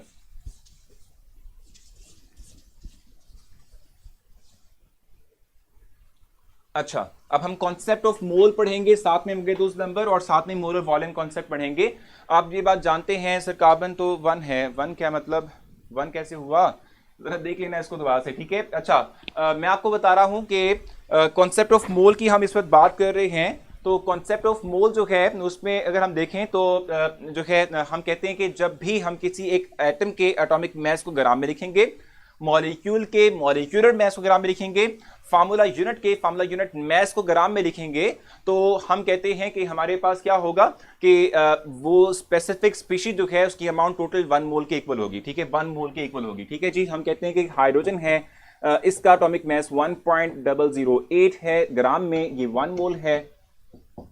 ठीक है, इस तरीके से लेट्स सपोज हमारे पास सल्फ्यूरिक एसिड H2SO4, ये भी जो है वो 1 मोल के इक्वल होगा अगर मैं इसके 98 ग्राम्स ले लूं।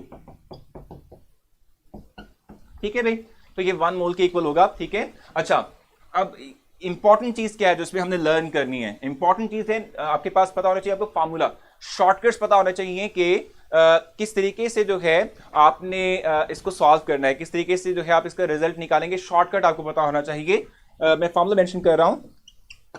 नंबर ऑफ मोल्स का फार्मूला होता है given mass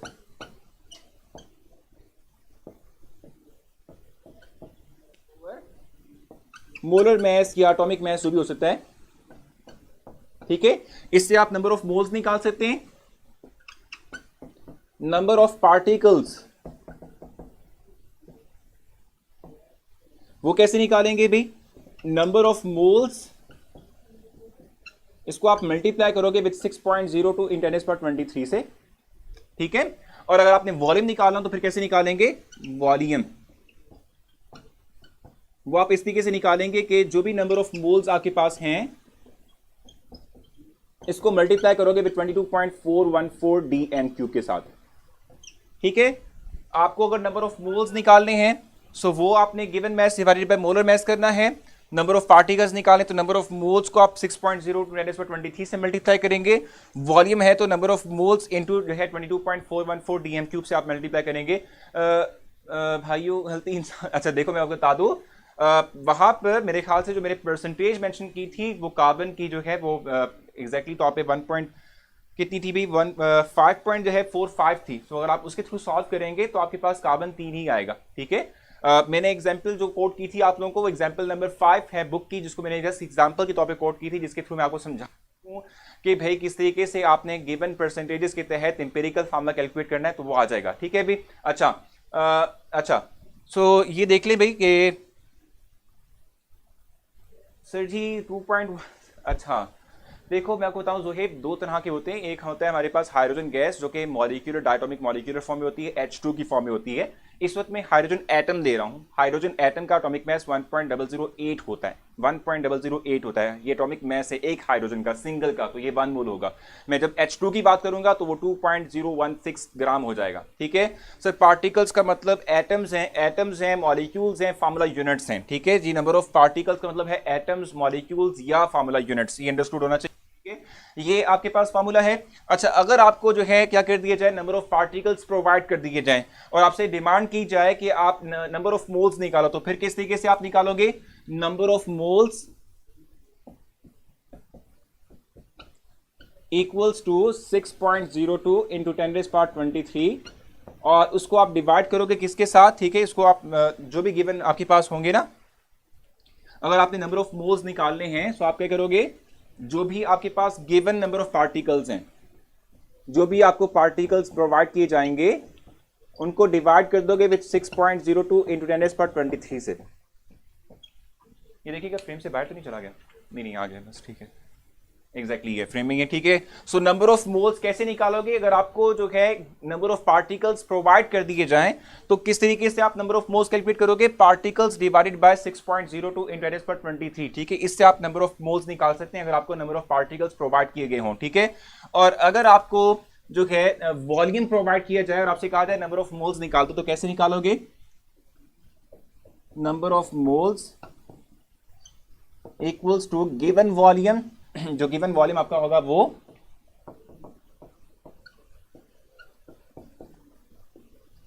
divided by 22.414 dm³, ये है, ठीक है जी। सो ये फॉर्मूला है नंबर ऑफ मोल्स कैलकुलेट करने का। अगर आपको नंबर ऑफ मोल्स निकालना हो, given mass divided by molar mass, अगर आपको मोल्स प्रोवाइड किए जाए तो आप जस्ट मोलर मैस से मल्टीप्लाई करके गिवन मैस निकाल सकते हैं, ठीक है। और उसके बाद फिर मैंने आपसे कहा कि अगर आपने नंबर ऑफ पार्टिकल्स निकालने हो तो आप नंबर ऑफ मोल्स को 6.02 × 10⁻23 से मल्टीप्लाई करेंगे, और अगर आपको वॉल्यूम निकालना हो तो नंबर ऑफ मोल्स को मल्टीप्लाई करेंगे विद 22.414, ठीक है। और उसके बाद फिर अगर आप जो है करते हो नंबर ऑफ मोल्स अगर आपको निकालना हो पार्टिकल्स दिए जाएं, सो आप पार्टिकल्स को 6.02 × 10⁻23 से जो है डिवाइड करेंगे। मैस और मॉलिक्यूल कैसे फाइंड करेंगे? सो मैस, मैंने आपसे कहा कि मैस किस तरीके से निकालना है कि अगर आपके पास नंबर ऑफ मोल्स हैं तो मोलर मैस को जो है मल्टीप्लाई करो विद नंबर ऑफ मोल्स, तो मैस आ जाएगा आपके पास, ठीक है जी। और पार्टिकल्स कैसे निकालने हैं? पार्टिकल्स निकालेंगे नंबर ऑफ मोल्स को मल्टीप्लाई करते विद एवोगैड्रोस नंबर, ठीक है। और अगर आपको जो है गिवन वॉल्यूम प्रोवाइड किया जाए तो गिवन वॉल्यूम को आप 22.414 से डिवाइड करते हो तो आपके पास जी। अब आपको जो है आवाज आ जाएगी और मैं भी दिख रहा हूँगा। इस वक्त तक मैंने आपसे कहा कि ये 5 फार्मूलाज हैं जिनको अगर आप जहन नशीन कर लें, जिनका आपको पता हो, तो आप कोई भी न्यूमेरिकल जो है वैल्यू या न्यूमेरिकल स्टेटमेंट आपको प्रोवाइड कर दी जाए, आप उसे सॉल्व कर सकते हैं, उसका आप आंसर निकाल सकते हैं। सो अगर आपने ये चीज़ जो है राइट डाउन कर ली है तो मैं इसको रेज करूंगा, और इसको रेज करने के बाद फिर जो है मैं आप लोगों के सामने नेक्स्ट लेकर आऊंगा क्या, नेक्स्ट टॉपिक जो कि स्टोइचियोमेट्री है, उस वाले से मैं आपको बताऊंगा, और उससे रिलेटेड आपके क्वेश्चंस भी आएंगे जो कि आपके टेस्ट का आज का हिस्सा भी हैं, ठीक है जी। सो अब तक जो है जो चीज़ें मैंने क्लियर की हैं उसमें मैंने आप लोगों को फार्मूलाज बता दिए हैं, और यही फार्मूला मैं जो है आपको एज अ नोट्स की सूरत में आज जो है शाम को अपने प्रोफाइल पे अपलोड कर दूंगा, वहां से भी आप लोग देख सकते हैं, ठीक है जी। कोशिश मेरी होगी कि जितना मैक्सिमम जो है नोट्स मैं बना सकूं इस हवाले से, तो आप लोगों को वो उससे मुतालिक अपडेट करता चलूं और आपको देता चलूं, ठीक है भाई। अच्छा, स्टोइचियोमेट्री पढ़ लेते हैं। हमारे पास फिर रह जाएगा लिमिटिंग रेक्टेंट, और साथ में हमारे पास रह जाएगा क्या, लास्ट यील्ड कॉन्सेप्ट रह जाएगा। सो लिमिटिंग रेक्टेंट और यील्ड का कॉन्सेप्ट जो है मैं फिर आप लोगों को चैप्टर नंबर 2 के साथ पढ़ा दूंगा। स्टोइचियोमेट्री तक हम आज जो है जस्ट क्या कहते हैं यहीं तक हम खत्म करेंगे। सर अगर एटॉमिसिटी से वॉल्यूम करना हो तो क्या करना है? एटॉमिसिटी का मतलब होता है कि अगर आपको जो है नंबर ऑफ एटम्स किसी जो है वो स्पीशी के प्रोवाइड कर दी जाए, वही पार्टिकल्स वाली बात हुई। सो जो पार्टिकल्स गिवन है उसको आप 6.02 × 10⁻23 से डिवाइड करेंगे, नंबर ऑफ मोल्स आ जाएंगे, और 22.414 को मल्टीप्लाई करेंगे उसके साथ नंबर ऑफ मोल्स क्या, तो आपके पास आ जाएगा वॉल्यूम। एक चीज आपने ज़हन में रखनी है कि जो मैं इस वक्त यहाँ पर ये चीज लेके चल रहा हूँ 22.414 dm³, हो सकता है आपको ये वैल्यू जो है इस तरह प्रोवाइड कर दी जाए, आपको जो वॉल्यूम प्रोवाइड किया जाए वो सेंटीमीटर क्यूब में हो, सो आप अपने इस यूनिट को उसके अकॉर्डिंग मोल्ड करेंगे, क्योंकि आप जानते हैं कि 1 dm³ किसके इक्वल होता है? 1000 सेंटीमीटर क्यूब के, ठीक है जी। सो जो भी प्रोवाइड किया जाएगा, ठीक है, उसके मुताबिक आपने इसके यूनिट्स को चेंज करना है, मॉडिफाई करना है, ठीक है जी। तो जल्दी से स्टोइचियोमेट्री पढ़ते हैं, फिर हमारा आज का टेस्ट भी है और टेस्ट भी आपने करना है। मैंने आपसे कहा लिमिटिंग रेक्टेंट और जो यील्ड का कॉन्सेप्ट है बहुत छोटे और माइनर से जो है कॉन्सेप्ट्स हैं, ठीक है, वो मैं जो है आपको चैप्टर 2 के साथ पढ़ा दूंगा, क्योंकि चैप्टर 2 जो है उसमें से ज़्यादा कुछ नहीं है करने को। सो हमारे पास उसमें टाइम होगा, हम वहाँ कवर कर लेंगे और वहाँ पर हम जो है डिस्कस कर लेंगे, ठीक है जी। सो स्टोइचियोमेट्री की हम इस वक्त बात करते हैं। स्टोइचियोमेट्री की इस वक्त हम बात करेंगे, इसके बारे में आपसे जो है इन्फॉर्मेशन आपको प्रोवाइड करूंगा, और आज इसके जो है क्वेश्चन भी आपके पास मौजूद हैं, ठीक है। स्टोइचियोमेट्री क्या होती है? ये ब्रांच ऑफ केमिस्ट्री है जिसमें कि हम डील करते हैं quantitative relationship between reactants and product, यानी कि रेक्टेंट्स और प्रोडक्ट जो है, ठीक है, इनके दरमियान एक रिलेशनशिप यानी क्वांटिटेटिव रिलेशनशिप देखते हैं, जिसमें कि हम किसी गिवन रेक्टेंट की अमाउंट से प्रोडक्ट की अमाउंट निकाल सकें, या प्रोडक्ट जो है, ठीक है, इसकी अमाउंट से रेक्टेंट की अमाउंट को कैलकुलेट कर सकें। सो रेक्टेंट और प्रोडक्ट की अमाउंट को हम कैलकुलेट कर सकते हैं अगर इनमें से किसी एक की वैल्यू प्रोवाइड कर दी जाए, ठीक है जी। बता दूंगा मैं आपको अब्दुल्ला, लास्ट में बता दूंगा, फिलहाल जस्ट हम इस पर फोकस कर लें, ठीक है। अब अगर हम स्टिचोमेट्री की बात करते हैं तो स्टिचोमेट्री किस तरह से हमें इस केपेबल करती है कि हम किसी एक अननोन प्रोडक्ट जो है इसके नंबर ऑफ मोल्स कैलकुलेट कर सकते हैं। मैं एग्जांपल जो है कोट करता हूं। फॉर एग्जांपल हमारे पास है हाइड्रोजन और हमारे पास है ऑक्सीजन, ठीक है, और ये मेरा रिएक्शन है जिसके थ्रू मैं वाटर बना रहा हूं, ठीक है, H2O बना रहा हूं। आपने फोकस करना है। अच्छा, इसी में ही हम लिमिटिंग रिएक्शन का कॉन्सेप्ट भी थोड़ा बहुत जो है देख लेंगे, ठीक है। आपने जरा गौर करना है, हाइड्रोजन और ऑक्सीजन जो है मिला के इसके थ्रू मैं वाटर बना रहा हूं। फॉर एग्जांपल मेरे पास ये है 2 ग्राम, ये भी है 2 ग्राम, ठीक है, और मुझसे कहा गया है कि मैं प्रोडक्ट की अमाउंट निकालूं, ठीक है। स्टिचोमेट्री यही कहती है ना कि आपके पास अगर रिएक्टेंट की अमाउंट पता हो तो किस तरीके से आप प्रोडक्ट की अमाउंट निकालोगे, इस बारे में अपनी इंफॉर्मेशन बतानी होती है। सो मैं अब यहां पर आपको बताऊंगा कि किस तरीके से इसकी अमाउंट को यूटिलाइज करते हुए आप प्रोडक्ट की अमाउंट निकाल सकते हैं, और इसी में ही हम लिमिटिंग रिएक्टेंट का कॉन्सेप्ट भी जो है समझ लेंगे, ठीक है, क्योंकि आपका केमिस्ट्री की भी उससे रिलेटेड, ठीक है। देखो मैं आपको बताऊं, जब भी आपको अमाउंट्स प्रोवाइड की जाए, जब भी आपको मैस प्रोवाइड किया जाए रिएक्टेंट या किसी प्रोडक्ट का, आप सिंपली करते ये हैं कि मैस के थ्रू सबसे पहले नंबर ऑफ मोल्स निकालते हैं। और नंबर ऑफ मोल्स कैसे निकालते हैं हम, कि जो भी मैस होता है उसको डिवाइड करते हैं विद इट्स मॉलिक्यूलर मैस, ठीक है। सो हम यहां क्या करेंगे, हाइड्रोजन के अगर हमें नंबर ऑफ मोल्स निकालने हो तो हम 2 ग्राम गिवन है, 2 से ही डिवाइड कर लेते हैं, तो ये 1 मोल हो जाएगा अप्रोक्सीमेट करने के लिए ना, 1 मोल है ये, ठीक है। इस तरीके से हमारे पास जो है ऑक्सीजन कितना है, हमारे पास 2 है, तो 2 डिवाइडेड बाय 32, इसको आप सिंप्लीफाई कर लें, ये हो जाएगा 1/16, ठीक है। और इसको आप जब सॉल्व करेंगे तो क्या आएगा, 116 पॉइंट लगाया 1 और एक और 0, यहाँ पे 0 आ गया। 16 को अगर आप मल्टीप्लाई करते हैं विद 8 तो कितना आता है, सो ये बनता है 128। इट मीन्स कि हमें 16 को 6 से मल्टीप्लाई करना चाहिए, सो इट विल बिकम्स 96। सो 96 4, ये आ गया हमारे पास, यहाँ 6 है, ठीक है, पॉइंट लगा हुआ है, 0 लगा दिया।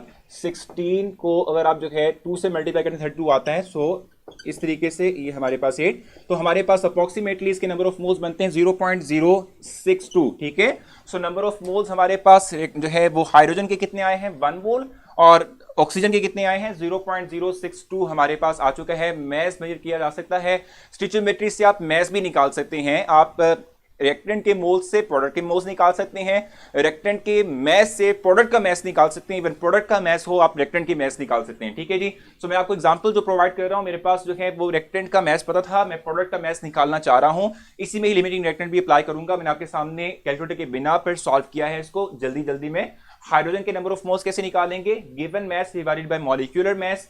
ऑक्सीजन के मोल्स कैसे निकालेंगे, given mass divided by molecular mass. तो ये नंबर ऑफ मोल्स हमारे पास आ चुके हैं। अब स्टिचोमेट्री क्या कहती है, हमने रिलेट करना है हर एक रिएक्टेंट को विद प्रोडक्ट, ठीक है। सो हम पहले लेते हैं हाइड्रोजन और इसको कंपेयर करते हैं with water. Balance chemical equation इस पे जो है रोल प्ले करती है। बैलेंस केमिकल इक्वेशन कहती है कि अगर इसके 2 मोल्स हो तो इसके भी 2 मोल होंगे, यही कहती है ना भाई, इसके मैं 2 मोल्स लूंगा, प्रोडक्ट भी 2 मोल्स बनेगा, ठीक है। इस तरीके से अगर इसका 1 मोल हो तो इसका भी 1 मोल बनेगा।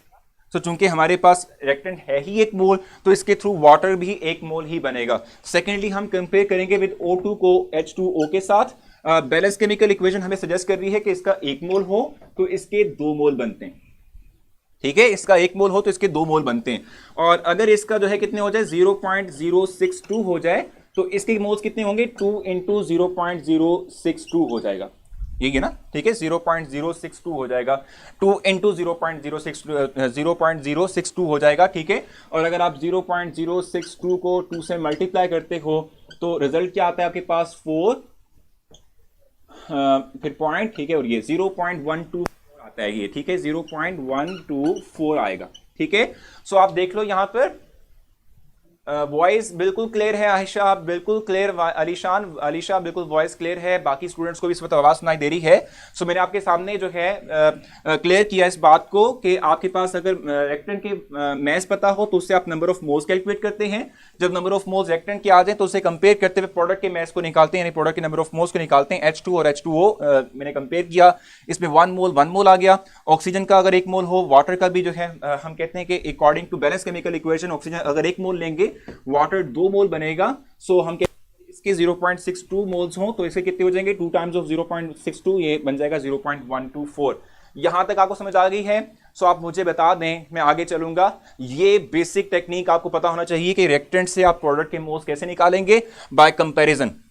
ठीक है। और देखो दोनों रिएक्टेंट से मैंने कंपेयर करते हुए प्रोडक्ट के नंबर ऑफ मोल्स निकाले हैं। इसके थ्रू हाइड्रोजन के through number of moles of water आ रहे हैं 1 और ऑक्सीजन के through number of moles of water आ रहे हैं 0.124। अब यहां लिमिटिंग रिएक्टेंट का कॉन्सेप्ट अप्लाई होता है।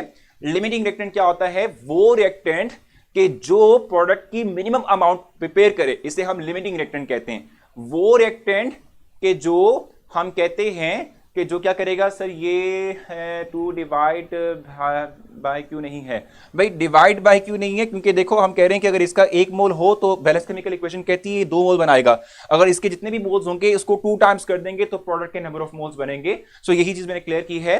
तो मैं आपसे ये बात कह रहा हूं कि अब यहां पर क्या है, लिमिटिंग रिएक्टेंट कॉन्सेप्ट अप्लाई होगा।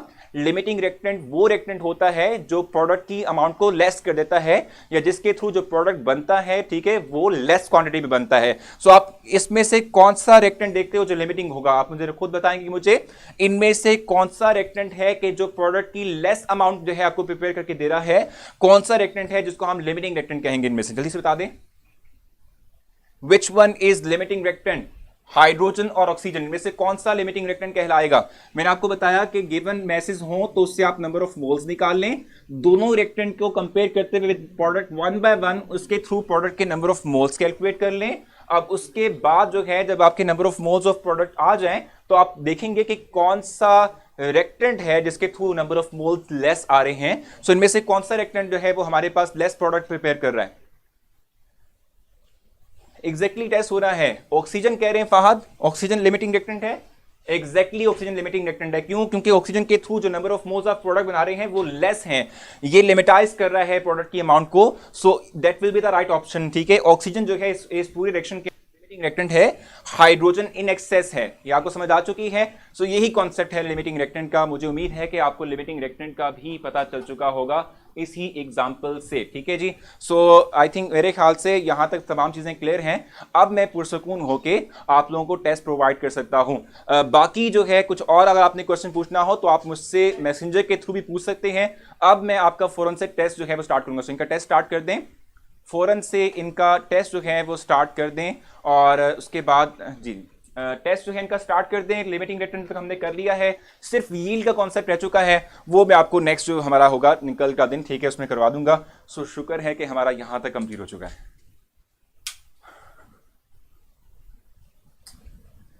जी क्वेश्चन अगर आपका होगा तो आप मैसेंजर पे जाएंगे। मैं आपको बता देता हूं कि प्रोफाइल पे आपने कैसे जाना है और मैसेंजर पे कैसे आपने मैसेज करना है। आपका जस्ट टेस्ट जो है वो स्टार्ट हो जाए।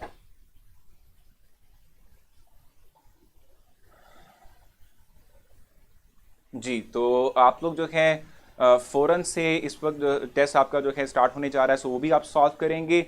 और मैं आपके क्वेश्चंस भी देख लेता हूँ, बेफिक्र रहें, उन क्वेश्चंस का भी आपको आंसर मिल जाएगा और जो है ये चीज़ मिल जाएगी। ठीक है जी। अब टेस्ट इनका लॉन्च कर दें जल्दी से, टाइम हो चुका है। सो टेस्ट जो है आप लोगों का लॉन्च होने जा रहा है। टेस्ट आपकी स्क्रीन पर आ जाएगा अभी, ठीक है। और अच्छा अभी आ जाता है, बेफिक्र रहें, थोड़ा सा वेट करना पड़ेगा आपको। थैंक यू भाई, बहुत बहुत शुक्रिया सर। आप हाँ बिल्कुल, कैमरा की चार्जिंग कम हो गई थी तो वो हमने कर लिया मैंने, आप बेफिक्र रहें। टेस्ट आप लोगों का स्टार्ट हो चुका है, आपकी स्क्रीन पर है, वो मैंने कर दिया, रिफ्रेश कर दिया, बेफिक्र रहें। हाँ हाँ मैं कर देता हूँ। अच्छा